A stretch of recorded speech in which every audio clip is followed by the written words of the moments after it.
All right, so then I will begin drawing, and this will be two 20s on this side, and then we'll turn our attention to the other side.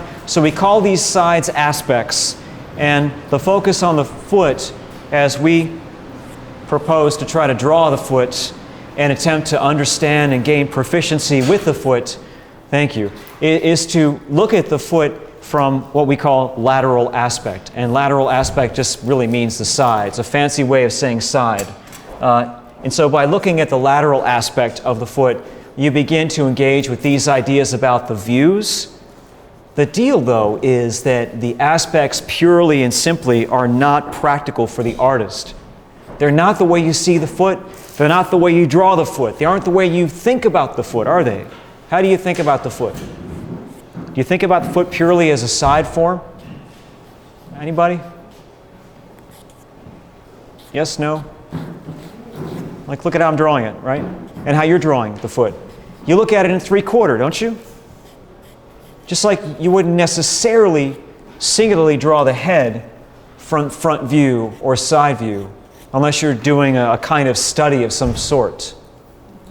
So you'd want to look at the foot in 3/4 view. So what we're doing, we should recognize, is a real different a departure, let's say, from the norm. And that means that we're drawing the foot in 3/4 view, and that is a combination of top, of front, and of side. Really, of medial side as well. And that means it's complex. So when we start out this conversation about drawing the foot together, one of our issues is going to be how best to take on the information, what to include, how to structure our drawing, how to make our view functional, how to make it work and beneficial. And so what I'm trying to do for you is to push it up as high as possible, first and foremost. Secondarily, I'm trying to draw the shape of the foot in, acknowledge that it's kind of sort of life size. Okay? What was that phrase?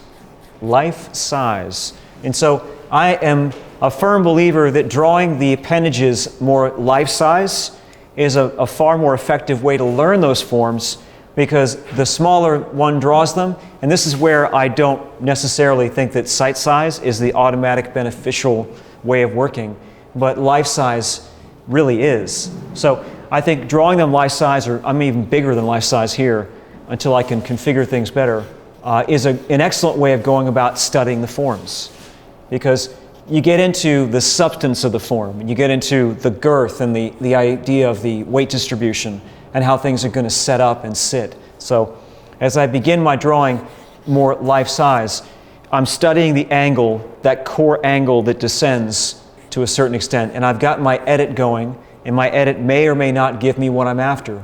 I hope it does, but if it doesn't, there's no reason to make the drawing any more complicated until we get the initial placement set up and cleaned up. So you see me go in and back and forth my way into this, and just generally trust my eye, which is a big part of learning how to draw.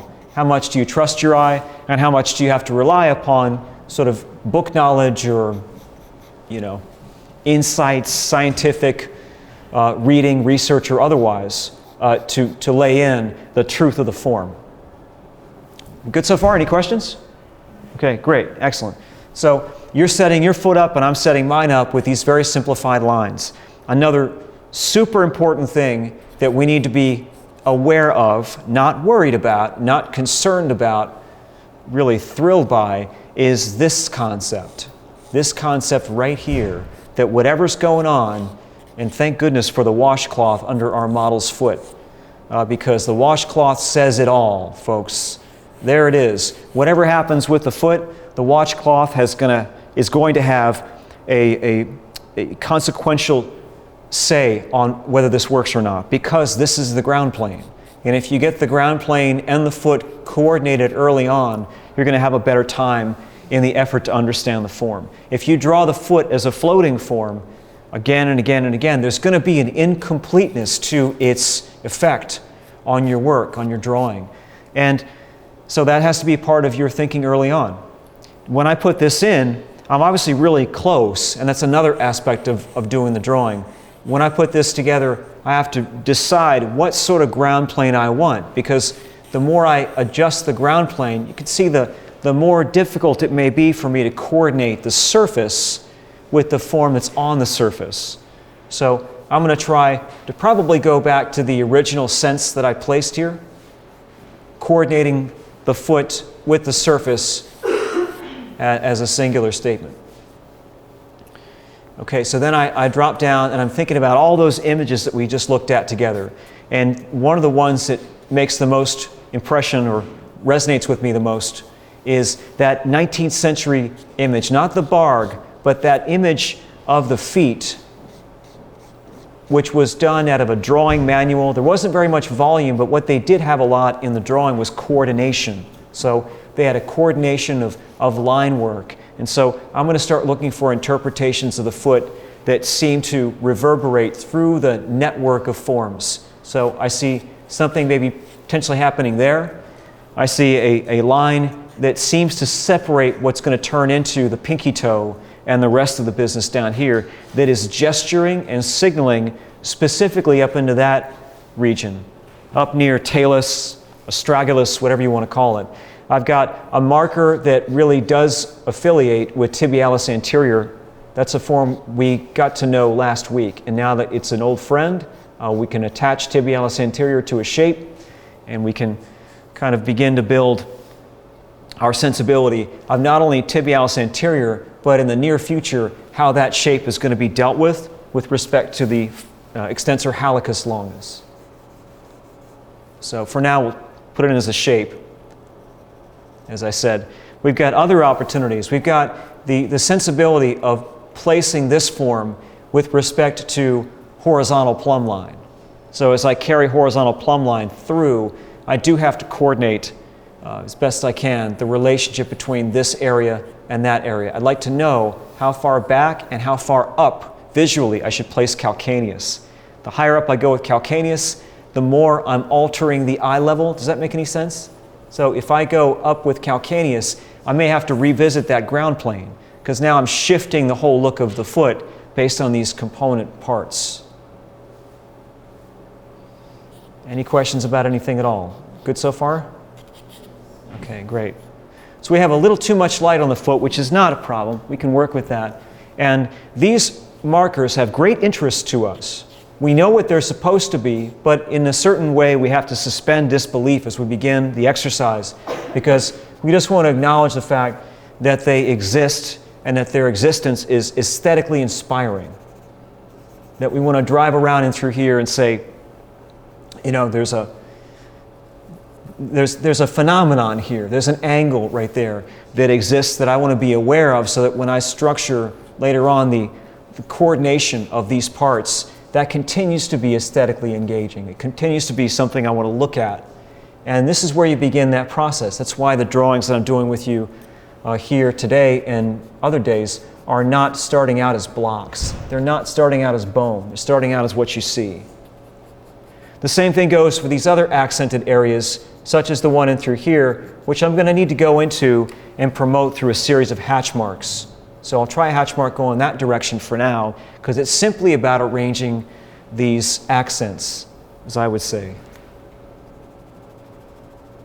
Same thing in through here, so I use my stump as well as my pencil to try to make some sort of clarification, as I'm sure you are. And then as these parts and pieces position themselves, I begin to want to break things down ever so slightly. And so that's going to be a marker right there that signals to the presence of that pinky toe. And the idea of the pinky toe sitting as it wants to, it's somewhat of a transition point between that which comprises the front or anterior and that which comprises the side. You want to be really clear on that.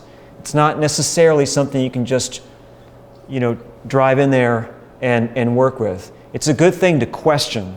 It's an excellent thing to stand up and walk around the model to check once you've placed it. Because you might well decide that it isn't going to work, that you don't have enough allocated to the lateral, and you may have too much allocated to the anterior. So let's go into this area and see what we can find. We've got another shape that seems to gesture or signal an awareness or presence. And through here, and that's going to be what we call the great toe. Remember the great toe? So for now, it seems like the great toe is just a big, wonderful form with a shadow beneath it. And as I study that shadow, I'm noticing that the shadow really kind of wants to recoil, to backtrack away from the limitation, the forward projection of the toes elsewhere. So I indicate a marker right about in through here, and then I go in and I burnish with the stump in order to push the shape for the great toe back in space somewhat, just a little bit. I'll do the same thing up and through here, because what this is really going for is the housing of that great toe. So I'll put in a few other markers. This is why the foot is just so much fun to draw. You can just set it up with observational drawing. Well, of course, we're going to study it, but for now, we want to look at what shapes are more meaningful. So let's put that shape in. As I expand on that shape right there and try to separate that, what I'm trying to do is to promote the idea that the great toe is giving us the front of the foot. So there should be a real sense that there's a wall right here that the toes are contributing to, because they don't just flatten out like tires that have lost all their air pressure. You know, they drop down and then they cut, and they cut in very beautiful ways. But we have to start with something. So the great toe is a great place to start. Sorry for the redundancy. Anyway, so we also notice that in the shape and the way that this is getting set up, there's a kind of arch here, which we all would recognize, and that arch appears at least to be tied into the presence of that second digit. And yet, when you look at the big toe or great toe, as we're calling it, it's as though the great toe makes a shift in space, as though the great toe is somehow redirected.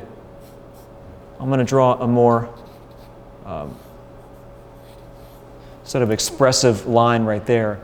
I'm not sure if my point is being taken, but I think you know what I mean, that the toes, they sit there and they twist, they pivot ever so slightly. And so even though you're drawing the model and the model doesn't do anything except sit there like the ideal foot, in reality, the toes have these subtle transition moments where they come together, where they kind of merge. So as you begin to draw the rest of these forms that sit in here, one of your first observations may well be that they're sort of pointing, that they're kind of spiraling, that they're twisting, that there's evidence of this happening, okay, turning inward. There's also evidence of that happening. And you've got to be the manager of that series of aesthetic decisions. Are you good so far? Okay, good. Any questions or concerns or observations of your own about your own drawing you want to bring up? I oftentimes find that the toes are just like, I oftentimes don't draw them because I find that it's easy to kind of get really caught up in the details of them.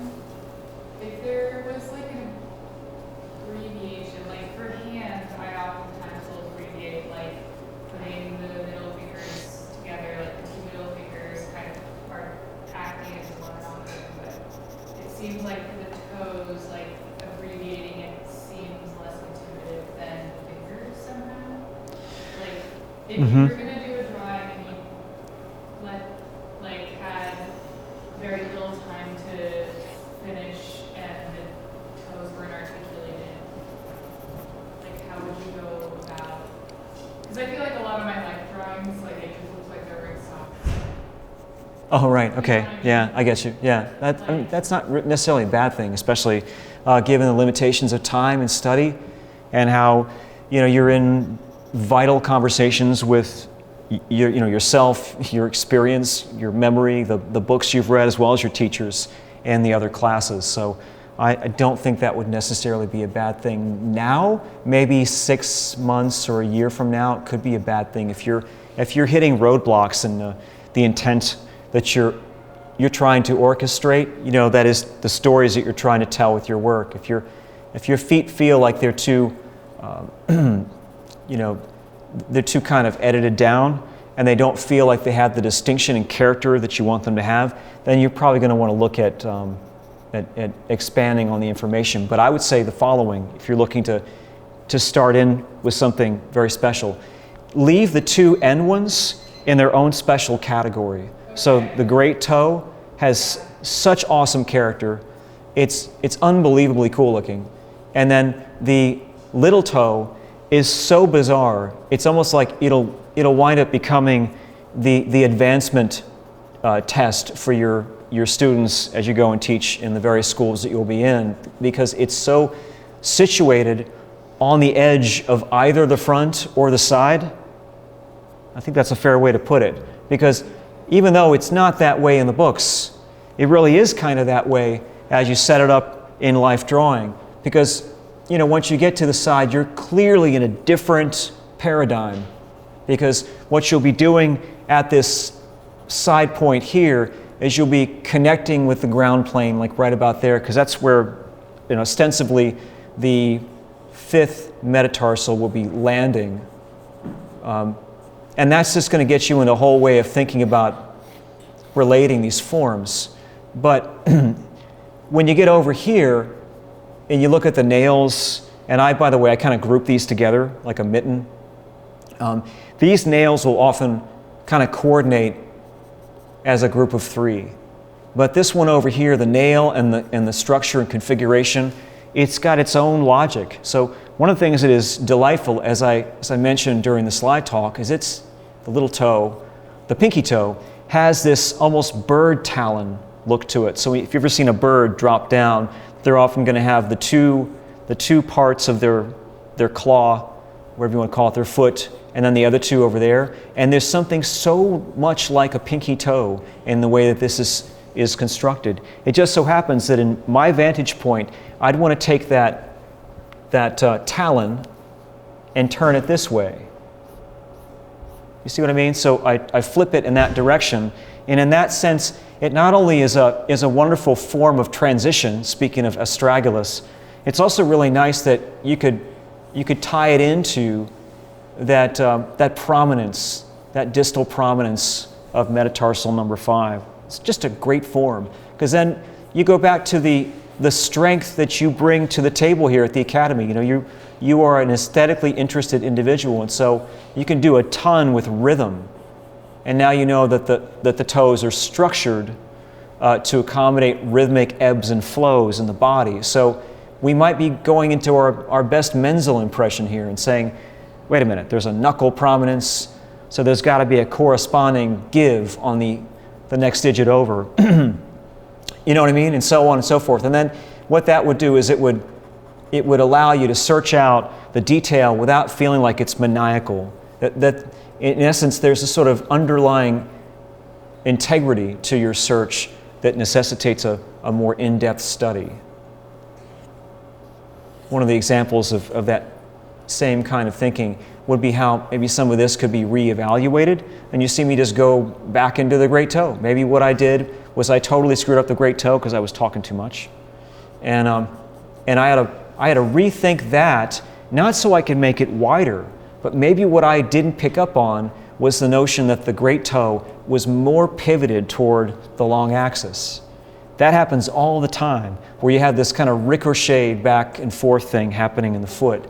And if that is the case, I'm going to search out the wedge of the great toe. So when I say wedge, I mean, like a kind of a trapezoid. Does that make sense? So there's a wedge-like quality that can be affirmed by the accents that sit underneath, especially if I've got enough awareness here, to utilize these accents throughout. So you don't want to just look at the darker pieces in between the toes. You want to look at how those spell out the construction of the toes themselves and how they also affirm the ground plane. Because if they don't do that, then they're going to be more confusing for the eye. Really, a wonderful aspect of this would be attempting to get some clarity about the intersection of the first metatarsal and that phalange toe and through there. So I'm going to look at getting a little more involved in this, pushing a bit further proximally with the shape for a minute, and then remembering to structure my hatch mark so that I can give my my great toe a little bit of awareness and clarity of its mandate. Is that 20? Okay, great. So why don't you all take 5 while I try to fix this? Unless you have more questions. Like I said, I'll do one more 20 on the lateral, and then we'll flip it around and do the medial. The lateral, I find, is a little, not that there's an easy part in the foot to draw, but the lateral, if there happened to be one, would be the more accessible. I try to choose my words as carefully as I can. You know, I think it's helpful that way. It's like enriching as an instructor when you find terrific quotes, and you know, it just keeps you going. So I think accessible is a good word for what we're talking about. And by accessible, I'm really referring to the more familiar, let's say, the broader way of going after certain, you know, characteristics of the form of the foot. So as I look at the calcaneus region, I've got an investigator's mind on. It's like, this is one of the things about anatomy that you find yourself benefiting from, is you don't just sort of show up and recreate the shape. You go in there and you try to figure out why. It's like, the what is the shape, the what can be extraordinarily inspiring and beautiful, and the why is the anatomy. The why is, you know, how in the world can that happen there? How does this work? And so you find yourself in this endlessly fascinating investigation, like a drawing detective, that makes it feel a lot less like work and a lot more like you're tuning into, at least this is how I do it, into the natural predisposition that you have when you set up to draw. And as I was saying on break, everybody's got something in their being that speaks to some of this, certain aspects of this.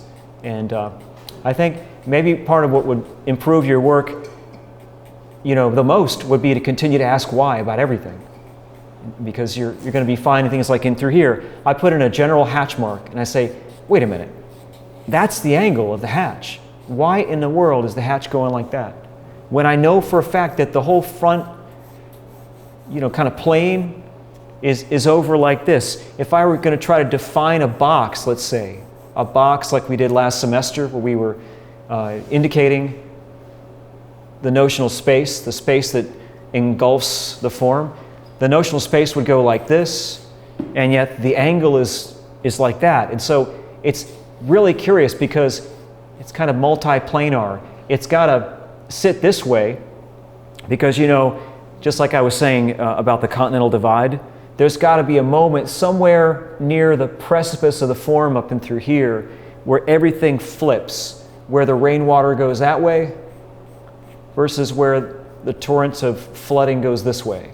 So I think that's part of the reason why that is angled in that sense. It's part of the roof of the foot. If the foot had a roof, and it could literally have a roof, you'd want to ask where and why am I saying it's here or there or something. And the second reason is if you're thinking about the positioning of the tibia versus the fibula, they're not sitting like a wheel, even though we looked at drawings in the slide talk where the artist was thinking about a wheel. Remember the talus bone and all that? You could think about the wheel in through here, but in order to be more accurate about the sense of the wheel that you're engaged in, you kind of have to be, you know, you have to invite the notion that the tube, let's say, and I'm trying to draw a tube which is going to be representative of these forms, tibia and fibula. So my wheel shape, and I don't mind messing this up so I can make more sense of it for you, is going to be a bit more like that. And that means that I'm thinking of pivoting that tube back in space. Does that make sense? So if you pivot the tube back in space, there's a great structural advantage there because you're setting yourself up with a certain theory of form interaction. And you know, as I've said before, I'll say here, as long as I'm lucky enough to work here, as you change the ellipse, you change the wheel. You get me? You change the tube. This is like your veritable three-dimensional key to drawing, because something positioned that way is altogether different from something positioned this way.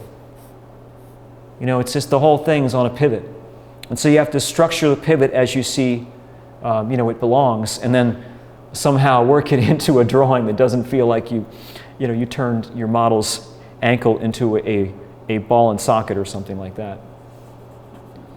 Okay, so we've got that, and then we know from in this region over here that we're encountering the fibula, and the fibula wants to drive pretty far distal.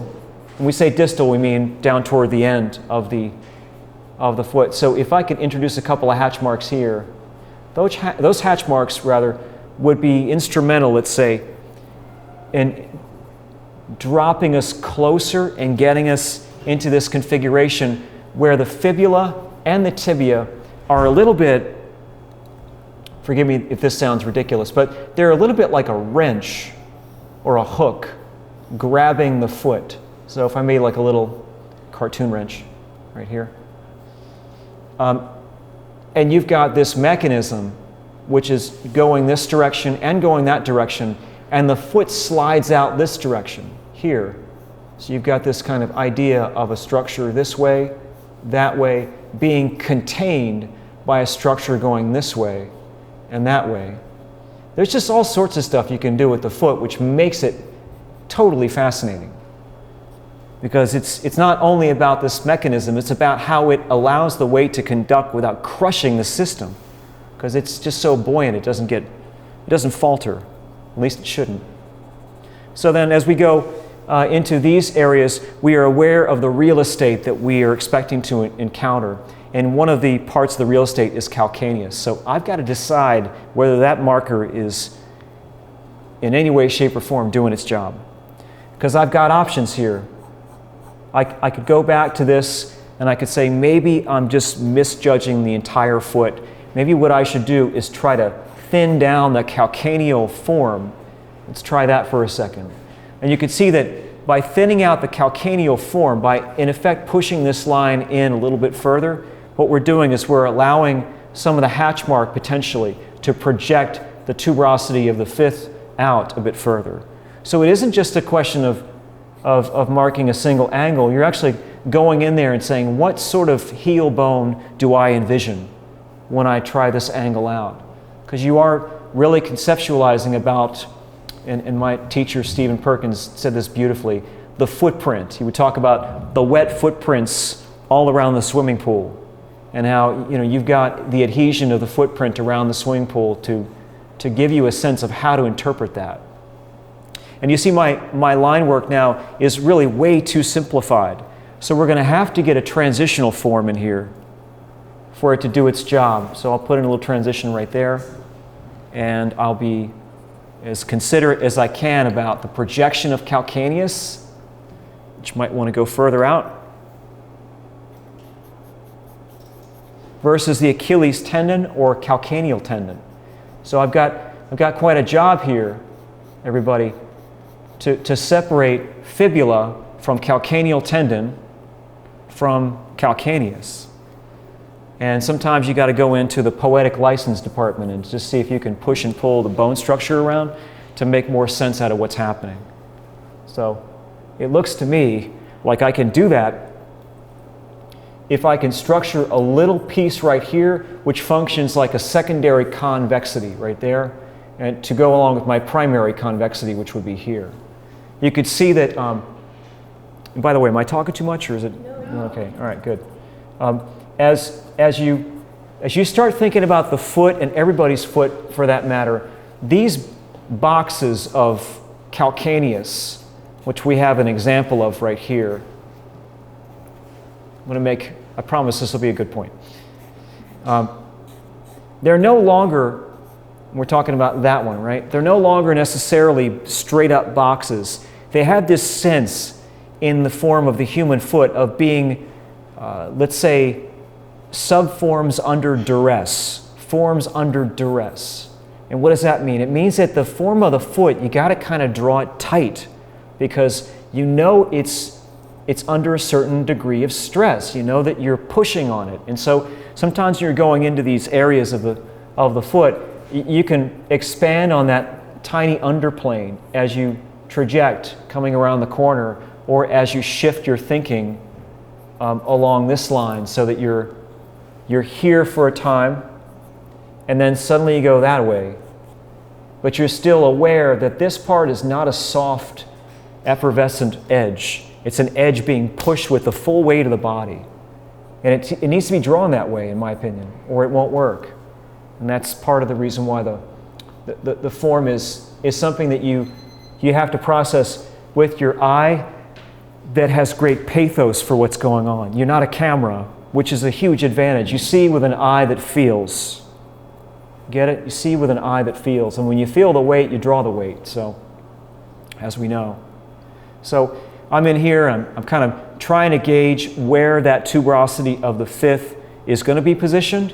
We know that it's an excellent place for plane change.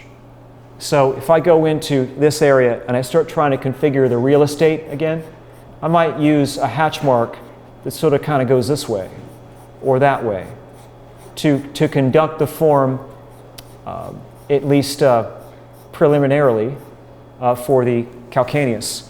And then as I go into this other area, you remember the form here? Extensor digitorum what?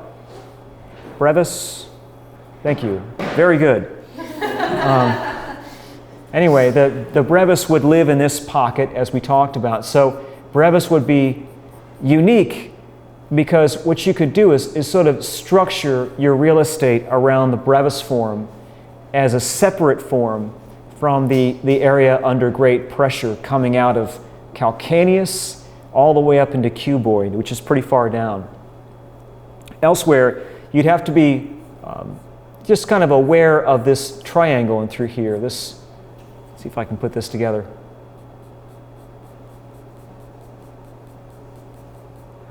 As this triangular form steers itself toward the pinky toe, the talon, that triangular form wants to echo this piece, that long bone. So it's in the territory of that long bone. And then once we encounter that, we sort of have this access point to all of that form. It's no longer a random, simple line. It's a form that we're trying to treat, essentially, to understand, let's say, forms in space, in depth, projection, weight distribution, all the rest of it.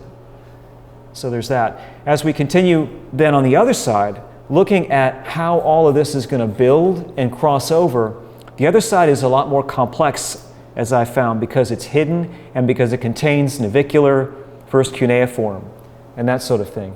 So I think one of our better maneuvers here to try to go into the other side is to forge some sort of a difference, maybe an overlap between this projecting form and the structure, let's say, behind it. What I mean by that is the tibialis muscle is going to sit behind, because we know tibialis anterior isn't going to go to the toe. It's going to cross under like a hook.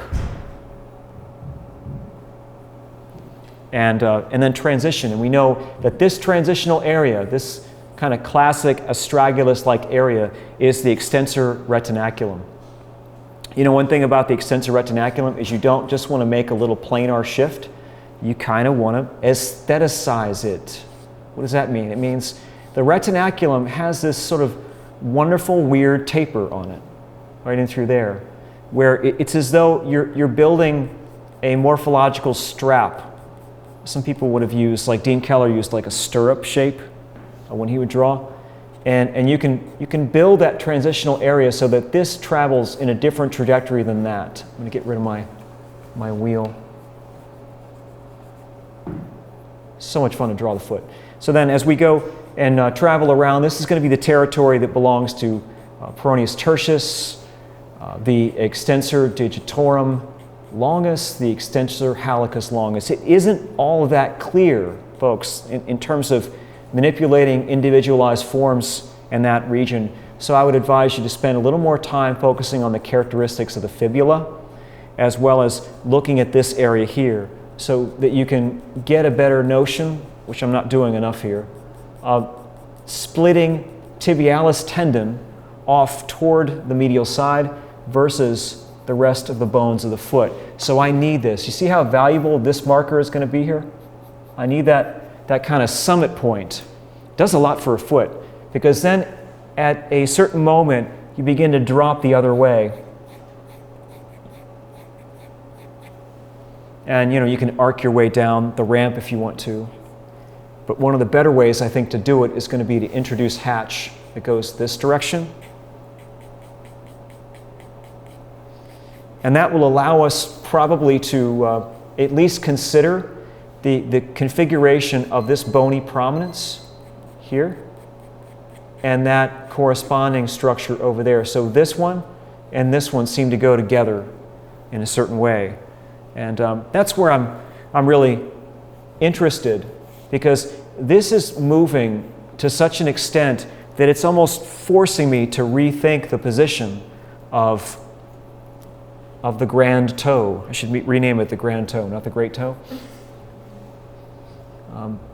The great toe seems to have an attitude problem because it's got this grandiose name, And so as you put it together, as I was saying before, it's like a boat. So you got to kind of steer that boat toward like I'm trying to go off in this direction toward me.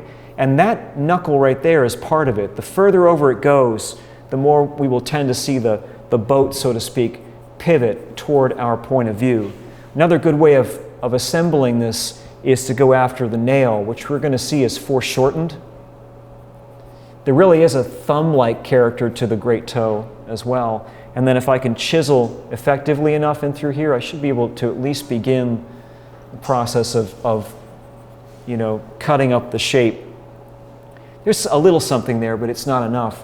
What's really interesting, though, is as we get into the forms of the other toes and this toe, there's a difference in the way that things operate in these two forms.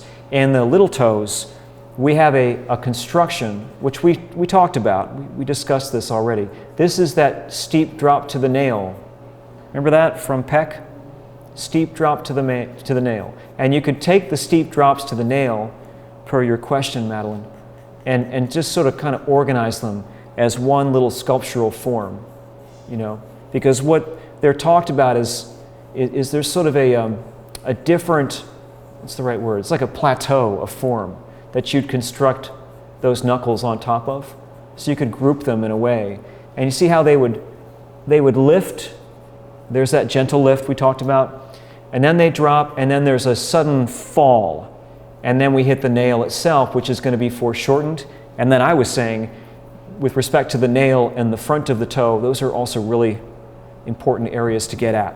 So if the nail pushes into a different planar setting this direction, the front of the toe should also pivot. So each and every marker you decide to utilize is going to be critical to convincing you of the existence of the foot. I feel like I just said the longest run-on sentence ever, but hopefully it helps. So these markers in through here, again, I'm not just sort of drawing to waste your time. This is the ground plane. This here is the ground plane. You see what I mean? This is not only the ground plane, is there an aspect that sort of pulls that second digit teardrop-like off in our direction? I think there is. And one of the ways to investigate that would be to rethink the nail. So maybe the nail would climb up a little higher, push a little bit further in our direction. All kinds of stuff you can utilize. And then you can idealize the top of the toe form. It's just great stuff, because you realize you're dealing with multiple curves in space. There's the curve for the overall toe. There's the spread in the box-like quality of that secondary digit. There again is the ground plane potentially here. And then when you get to the grand toe,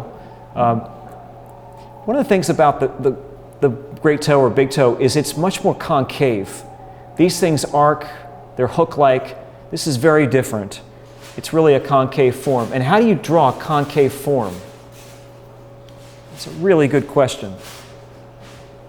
The answer is I have no idea. No, I'm just kidding. Actually, I know how to draw it.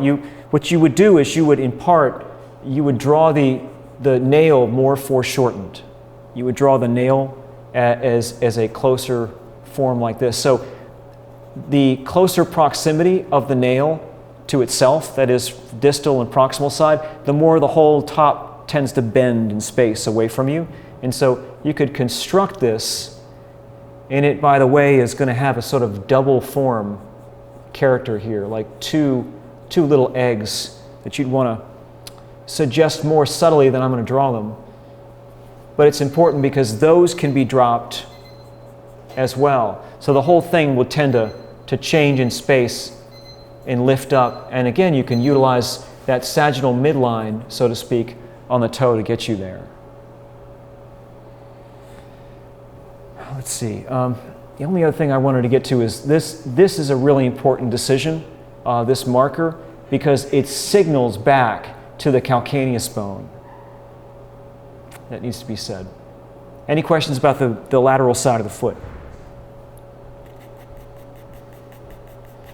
Okay, that sounds good. Why don't you take 5 then, and we'll switch to the other side of your same foot. Thank you.